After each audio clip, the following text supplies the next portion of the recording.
Sasha, привет, как дела? Пока, Sasha. Absolutely, yeah, that's also a challenge, man. Okay, να πήγαινε στα μωράκια, θα έρθει και εγώ πριν κοιμηθούν. Nobody expects us to be perfect. Yeah. I'm not a native speaker. I speak good English, but I'm not a native speaker. So if I make mistakes, fuck it, you know. Don't worry, it's just two guys talking. That's what it is. Yeah, probably yes. What's up, everybody? It's a special international issue of my YouTube channel, and I'm excited to announce today's guest. But actually, it's me who is your guest right now. No, I'm your guest. It's your project. Yeah, because we are in CSK training facilities right now. So Kostas Hацихристос, great strength and conditioning coach, twice EuroLeague champ, twice, yes, am I right? Twice, yes. Several times VTB league champion, and just amazing and open-minded person. So, hi. Hello, thank you for the intro, and thank you for inviting me to your project.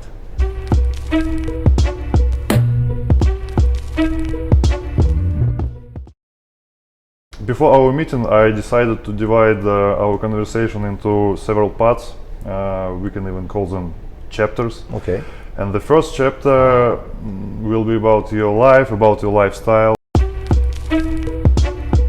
Can you please introduce yourself a little bit more, to tell about your career? I mean, so I know that you started coaching at age of 30, as I read in internet. A little bit before 30, yeah. Before 30, yeah. But career profile, which I saw, started with NCAA. Yes, that was my first full-time job. Yeah. Full-time job. Then there were two clubs, Greek clubs, Olympiacos, Panionis, and after all this, CSK till nowadays. So can you please tell a little bit more about this period of time before NCAA, how it all started, and why you decided to choose this profession? Well, it started early. Actually, I was from a young age, not very young, but I was 15, 16 years old, and I started playing basketball. In 1987, in Greece won the European Championship. People that are younger don't really remember, but that changed a lot of us, a lot of lives in the country. A lot of us, all of a sudden wanted to become basketball players. It became more popular, right? Yes, it became popular in one night. And I was one of these kids that I was then 13, 14 years old, and I decided to play basketball. So I joined the team, and my dream was to play in the Greek national team. Thank God this didn't happen. Why? I will rephrase it. I realized soon that I was not good enough to play at that level. And at the same time, I was finishing the university in Athens, the sports science department. And up until my second year in college, I just wanted to be a basketball coach.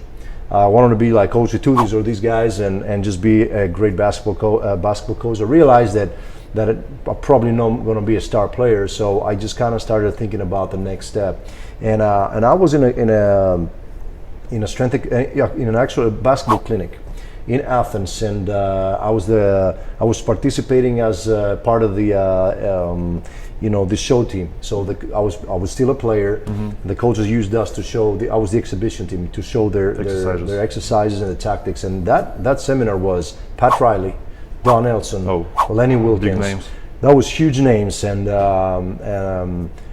at that time the Greek Coaches Federation Association brought some really good names. We had several seminars with these guys, with this type of level, coaches.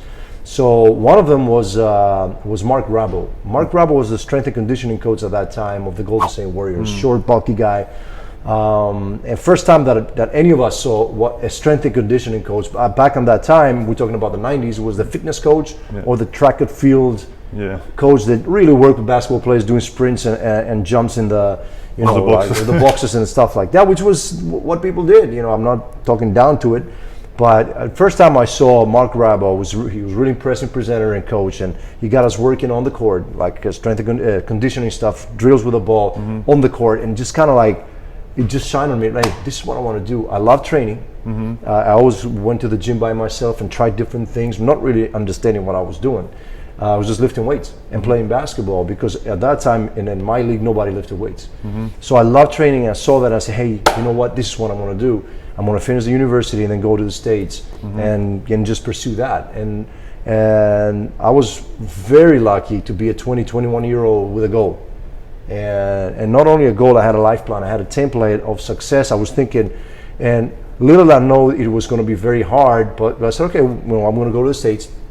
I'm going to go get a master's and just join, learn from some good coach, and then work in the SCAA, maybe the NBA, and then work in professional in Europe. It looked brilliant plan. Yeah. What can go wrong? I got it. Well, I was blessed and lucky to actually work like it worked out, and it was just some, I work hard, but I was also very lucky to meet the right people and the people to believe in me and actually help me achieve this goal that I had. Yeah. So I finished the university, played for a couple more years. Then at the age of 26, I joined the University of Texas. I did my master's there. It's where I met Todd Wright, one of my mentor, basically, who grabbed me by the hand and just showed me the way. And actually started coaching around 27 years old, interning at UT. Then went to intern at Exos. Back then it was called Athletes Performance over there in Arizona, their first facility. And my first full-time job was at the University of Georgia as a strength and conditioning coach for basketball. Before that, we opened a small training facility in Austin with Todd Wright. It's called Train for the Game. It still exists. People can look it up. But my first basketball job was there in Georgia. After that, I decided that life probably be better for me in Europe. So I made the big move and decided to move to Europe and work with Panionios, which is a Greek team that back then was, EuroLeague or Euro Cup level. We just exchanged that and went to Olympiacos for a couple of years, and then for actually 1 year, and then opened my own facility. So I did a lot of stuff, always around training people, athletes, basketball. And then when Coach Tudis got this job here in Cska, I was lucky enough to be picked and to join him. He's in our 6th season now. Yeah, huge experience. So that's the my timeline.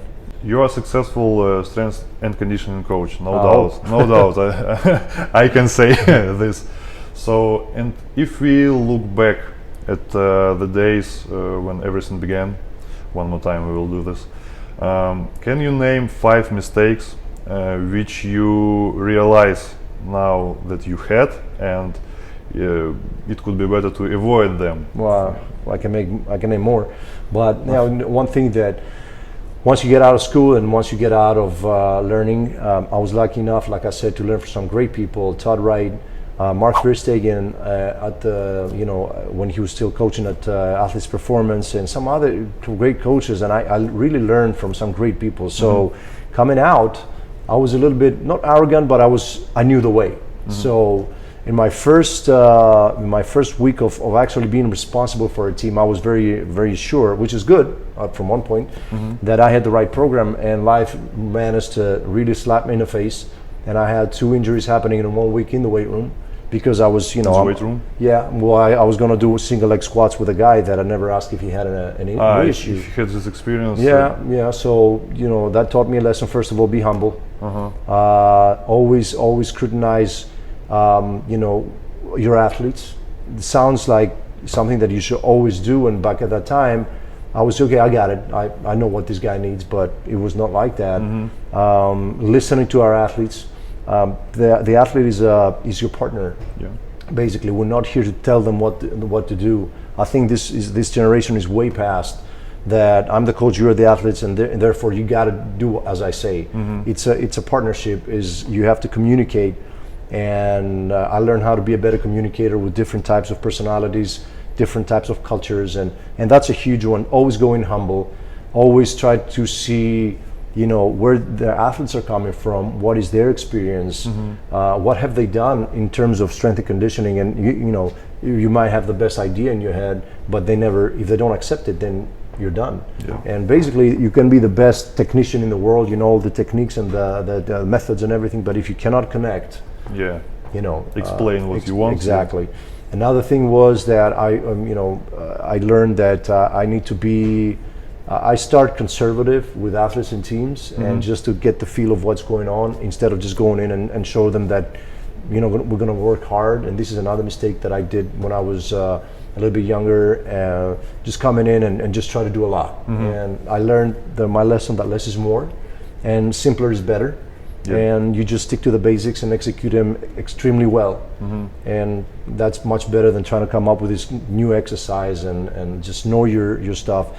Another thing is about knowledge, that once you start and you learn some things, you're very sure that you really know what you're talking about. But the more you dig in and the more you question and the more you realize how you know what you know, the more questions come up. Well, how do we learn what we learn? Well, do we always read the stuff that we agree on, or we just try to get opposing views in and read, which is really hard to accept. And this was another thing that really opened my mind. I was that guy that I came from a very good program, graduate program, the University of Texas, but for sure I didn't know it all, and I know very little. In fact, there's much more things we don't know. So questioning more. I always start a lot of conversations. I start with the word I think. I think that this is, we're pretty sure that it's like that, but it's not like concrete. So and other mistakes, relationship wise, getting into arguments, stupid arguments, and that I shouldn't have gotten into, and try to bring my ego more into the game, which I think we should take the ego out, because it's not about us. This business is not about us, it's about the players. And I always say that we're planets that we get some sun from the stars, and the stars are the guys that work out in here, not us. Of course. And you should go every day in the weight room trying to get the best workout of your life, and just thinking it's not about you, it's not about you showing off, it's about helping these guys get better. About their feelings, about the result, and so on. Exactly, their careers. Yeah, I agree.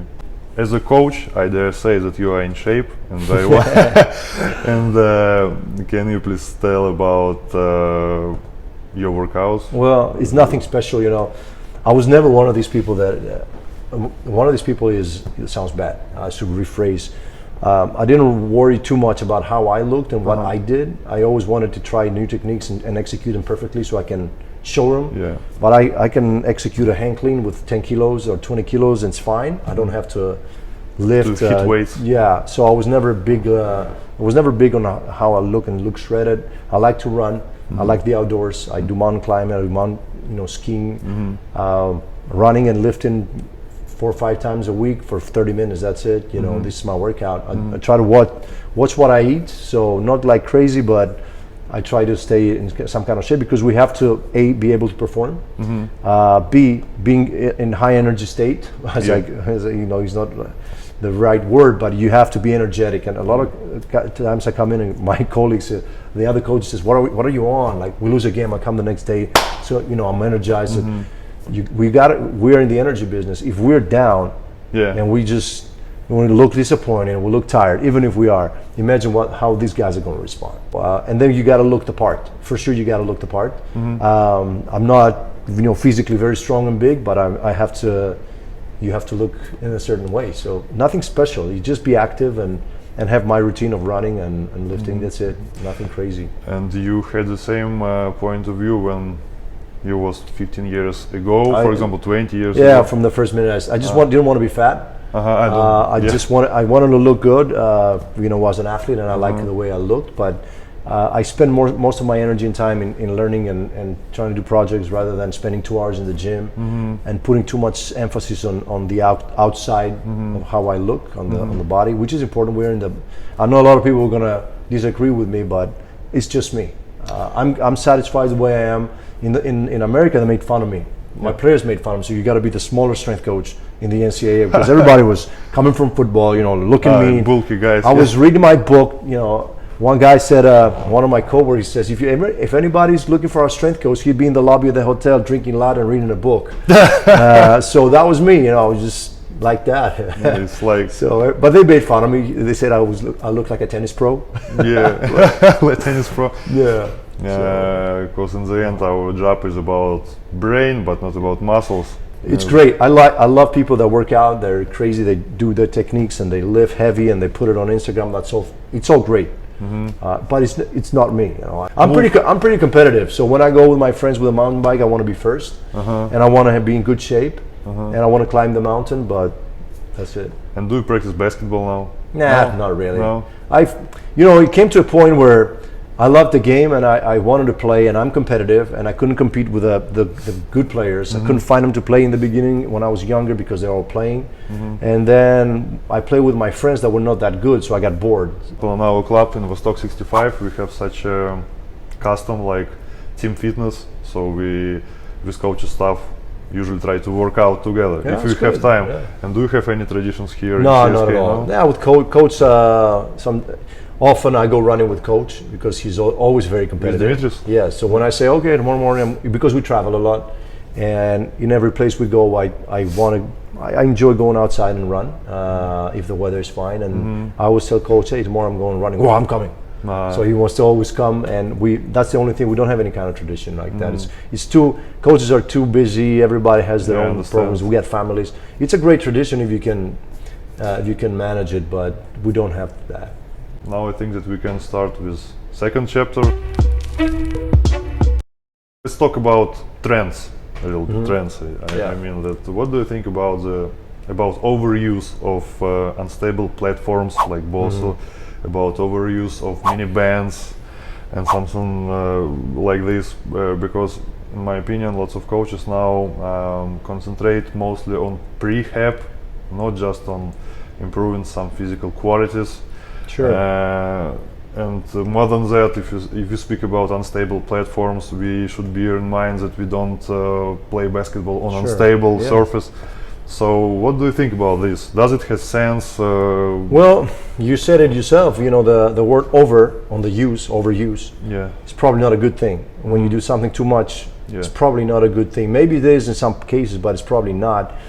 Yes, there is a tendency to follow a certain trend.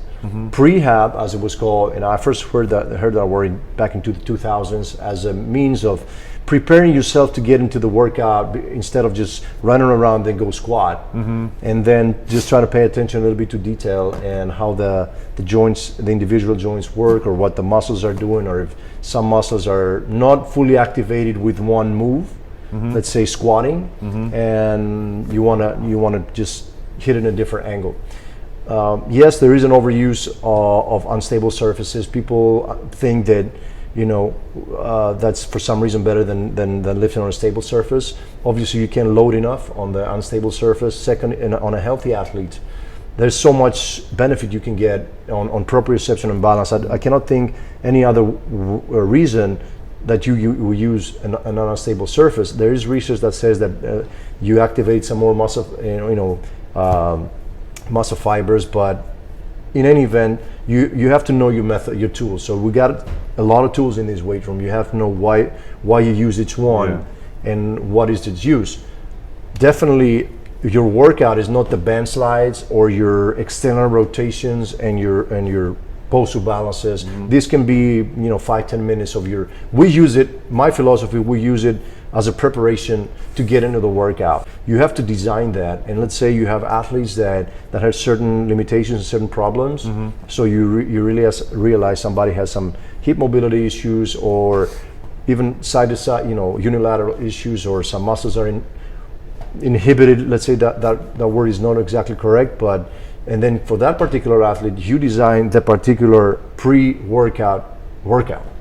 So it also has to be targeted, and it's like I said, you have to be very careful on joint angles and where the band is coming from, where the band is pulling, what the band is pulling against.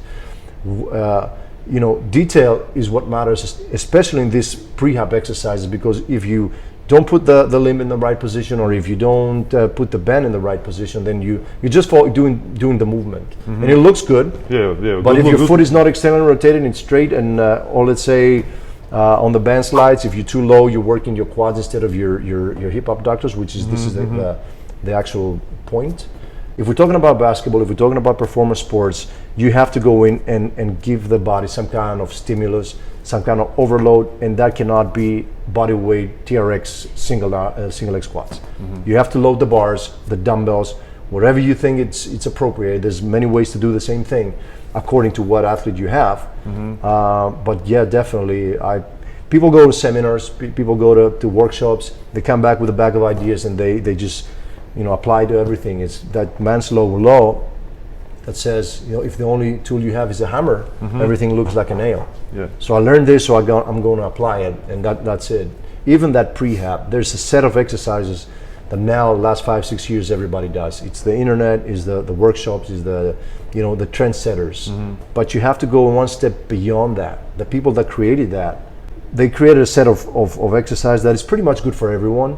But if you want to be a higher level coach and really think through things, you have to find out which one is specific for your athlete. Do they need to do them at all, and what else can they do? Because we have 10 or 15, there's like hundreds. But you have to to understand who is in front of you. Who are you going to train? What are the goals? And what tools you have? These are the three main questions. So analyze means injury history, age, position, everything. What are the goals? Are they preseason, off-season? Are they coming off an injury? What is the goal? And what methods do I have? So I have a big bag of tools that I need to know how they work and how they apply. And that's how I think about training. Do you like yoga? Well, maybe. Do you like lifting? Do you like Olympic lifts? Yeah, maybe. There's some guys are great. Yeah, it's they not have like technique.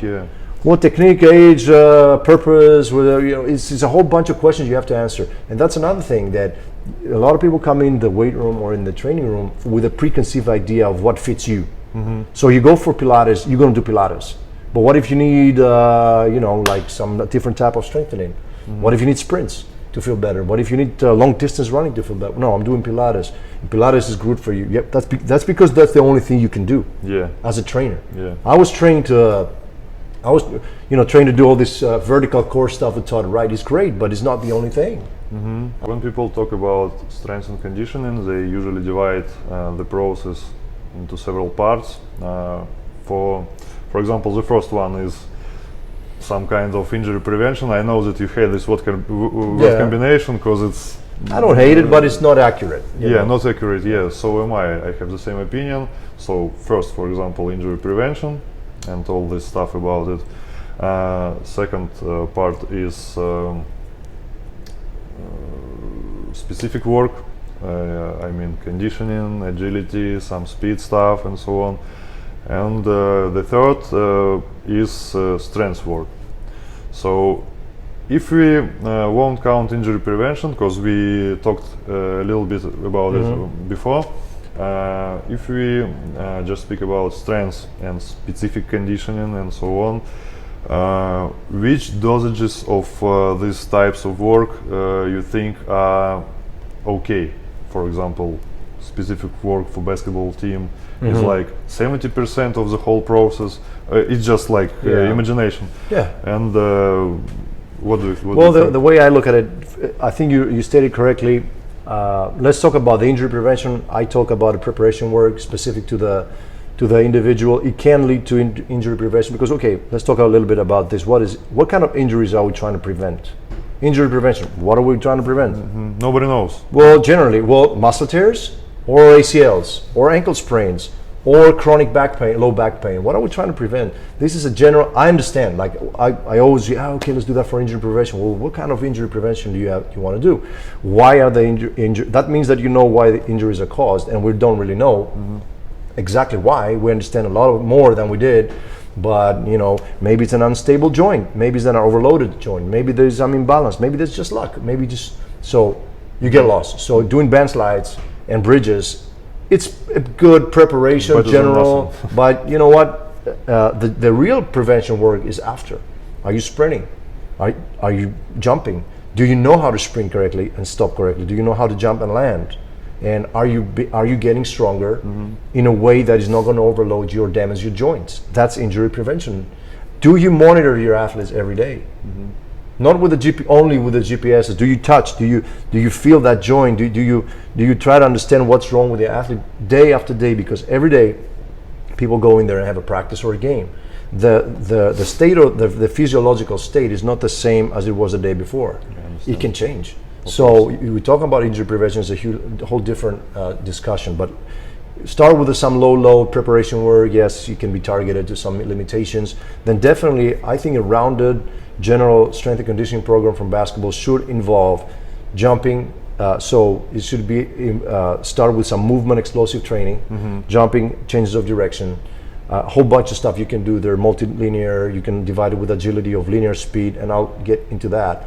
And then you go into your explosive lifts, and then you go into your strength. That's how I do it. That's our off-season work when I work over there in Performance 22 in Athens. You just said about the parts of one practice, or that's a whole work separately? No, that's one practice. So you go in, you do your warm-up, your preparation, your load, you increasing the load. Then usually what we do, we go straight into our plyometrics, our jumps, because they're not, that's another misnomer. Landing, jumping, yeah. All the jumps, and then we add, or we combine with some speed work. Is going to be multi-directional, or it's going to be linear, or both. And then we will just take a short break and then go into our lifting. So that's the off season though, because in season or pre-season, if we're talking about basketball, we hardly do any change of direction, any speed work, let's say, or any explosive work. We lift, we do explosive work in the gym with the weights, some jumps with some guys, and then everything that's high intensity, high speed movement happens on the practice. I do a little bit after my warm-up on the court, just to rehearse movement patterns and teach a little bit, and also give some specific stimuli. But I'm not going to jump extra. I'm not going to jump 80 more jumps in the weight room when my athlete's going to do 100 jumps on the court. On the court, so yeah. That's off-season. And you said that some more jumps with some guys of the team. You mean with those who has lack of game practice? Or some younger guys, yes. So I'm not going to take our veterans and start jumping, unless, and here's the word, here's the always unless, and if you have somebody coming from an injury, if you have somebody that's not fully practicing, like you said, if you have some special situation that you say, okay, it's going to be good for you to start doing more explosive work, then yes. But as a general rule, if you can have things like that, we don't do a lot of that. I call the off season the early preseason. Because it's basically connected. If I prepare you correctly, if I overload you in the off season, then this stuff is going to be easier during the year. Especially in your case in EuroLeague, because you have a short period of time. I'll tell you this: for us, we play. For people that listen in and maybe not very familiar, we play 2-3 games a week. This week we play Wednesday, Friday, Sunday. We play Wednesday here in Russia, in Moscow. We fly to Turkey, that's a 4-hour flight. We play there on Friday. We fly on Saturday to go to Tallinn, which is another 4-hour flight, and we play on Sunday. So if you're not fortified, if you're not ready by September, there's no way you can get in. Or there is a way, you're gonna not be playing a lot, but you can't get in shape if you don't come in shape. So we had 2 weeks of preseason this year, 2 weeks.